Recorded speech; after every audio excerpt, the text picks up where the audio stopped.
We are now in a position to summarize the various expressions to be used for the work, W, the heat, Q, the change in energy, delta U, and the change in enthalpy, delta H, for simple processes involving pure substances in a specific phase.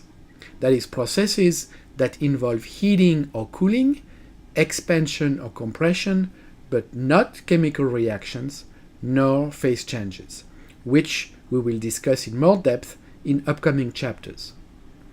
These relationships can be memorized, or better, can be derived from the first law of thermo and from the definitions given in class for the enthalpy, the work, and heat capacities Cp and Cv.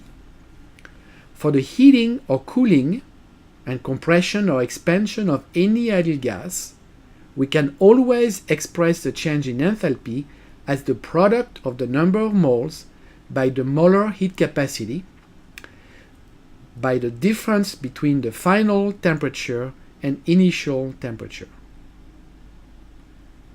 For the heating or cooling and the compression or expansion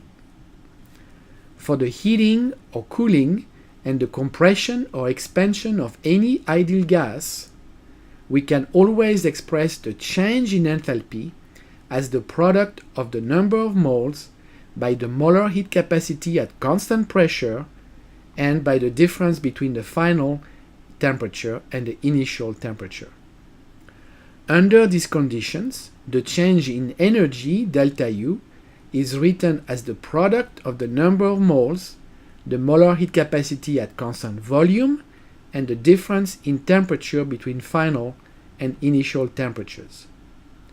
For ideal gases, remember that the difference between CPM and CVM is equal to R, or the difference between Cp and Cv is equal to Nr.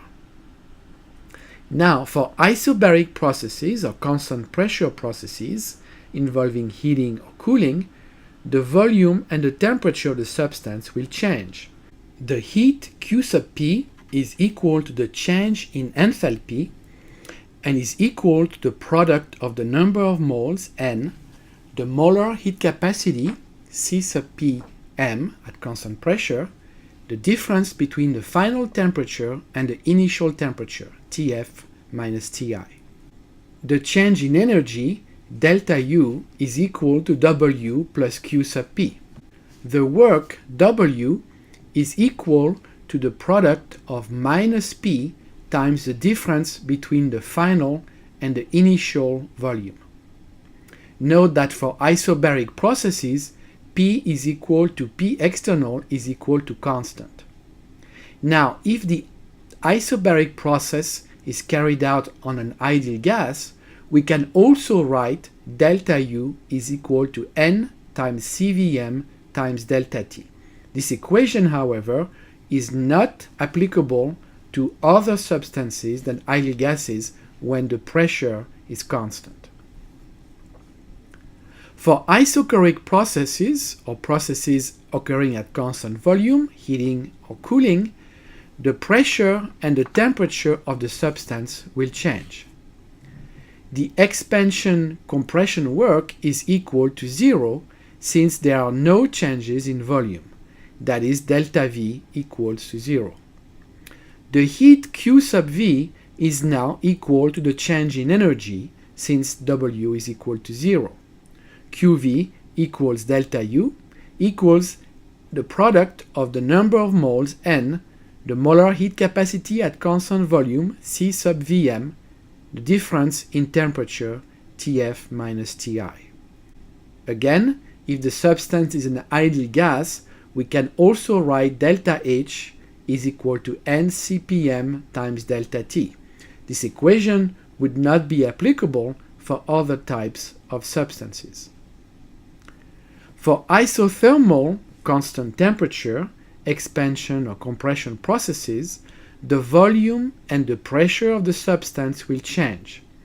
Here we need to be careful as the equation to be used depends on whether the substance is an ideal gas or not, and on whether the process occurs reversibly, that is, very slowly or in quasi-equilibrium conditions, or irreversibly, that is, in a very fast, uncontrolled manner.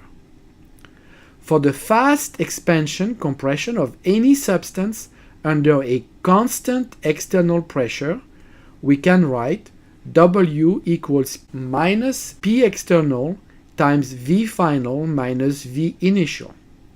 This equation is true for gases, liquids, or solids as long as P external is not varying during the process. For a reversible, slow isothermal expansion or compression of an ideal gas, the gas pressure is at all times equal approximately to the external pressure, both pressure increasing as the volume decreases and vice versa. And we can write W equals minus N times R times T times the natural logarithm of V final over V initial. Remember that we need all these conditions to be met for us to be able to use that equation. When the isothermal expansion or compression occurs on an ideal gas, the change in energy is zero. Why is it zero?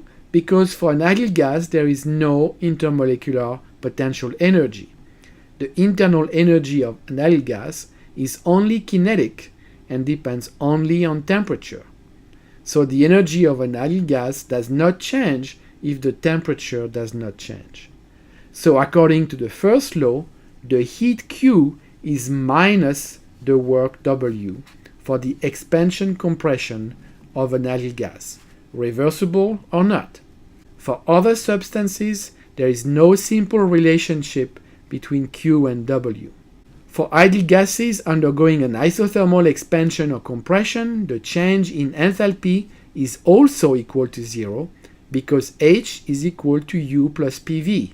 For ideal gases, PV equals nRT, so H equals U plus nRT. H is only a function of temperature. No change in temperature, no change in H.